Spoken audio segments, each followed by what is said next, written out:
ओम श्री गुरु सत्ताय नमः। आप सभी का स्वागत है। आज की मेरी वीडियो आधारित है भारतीय संस्कृति ज्ञान परीक्षा के कक्षा 5 की पुस्तक संस्कृति प्रसार के द्वितीय पाठ सद्भावना का धनी हेनरी फोर्ड के जीवन चरित्र पर। इसके अंतर्गत हम जानेंगे मशीनों में रुचि रखने वाले साधारण किसान के बेटे हेनरी कहाँ जन्मे, उनके शिक्षा दीक्षा कैसे परिवार एवं वातावरण में संपन्न हुई, हेनरी फोर्ड की जिज्ञासा किस विषय में थी, वे कैसे एक सफल व्यक्ति बने।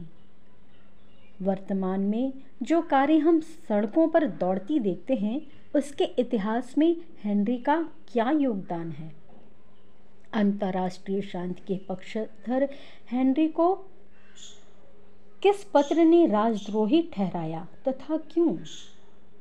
हेनरी के जीवन चरित्र से हम जानेंगे कि किस प्रकार कड़ी मेहनत से उच्च लक्ष्य हासिल किया जा सकता है तथा धन का सदुपयोग हमें किस प्रकार करना चाहिए। हेनरी अमेरिका के ग्रीनफील्ड नामक गांव के एक साधारण किसान के बालक होने के बावजूद भी प्रगति के इच्छुक पुरुषार्थी रहे।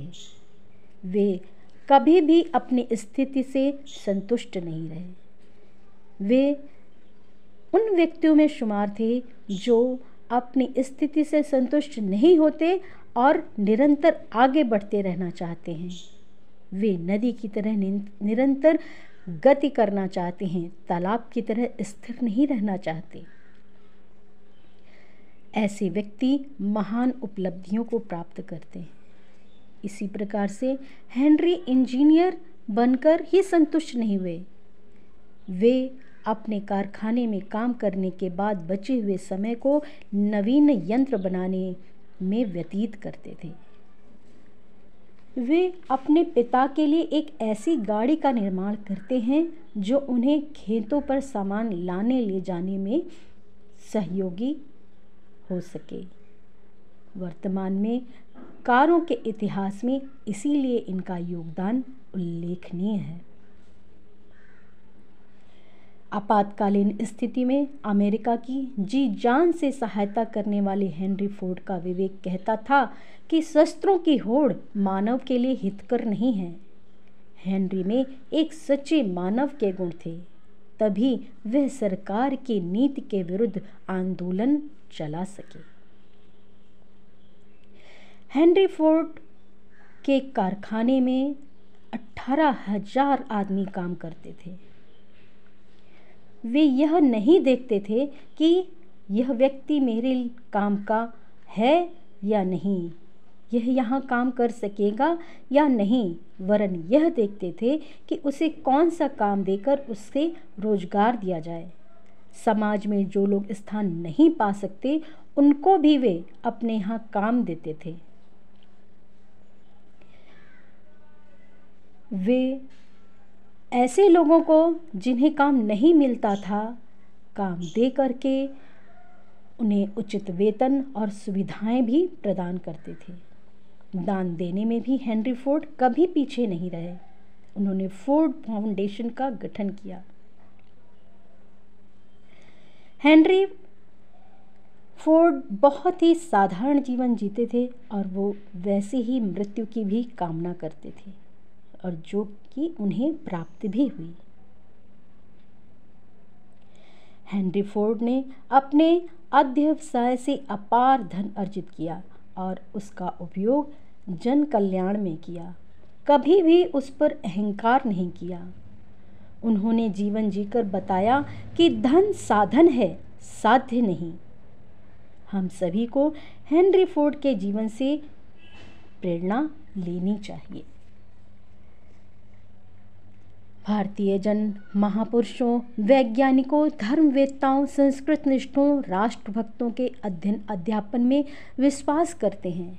उनके विश्व मानव को दिए दिव्य अनुदानों के प्रति कृतज्ञ होते हैं। हम भी हेनरी फोर्ड के द्वारा प्रदत्त अनुदानों के प्रति कृतज्ञता को व्यक्त कर बच्चों, आप सभी सद्भावना के धनी हेनरी फोर्ड के जीवन चरित्र को इस पाठ के द्वारा जान करके उससे अवश्य ही प्रभावित होंगे, अवश्य ही प्रेरणा ग्रहण करेंगे, ऐसी आशा है।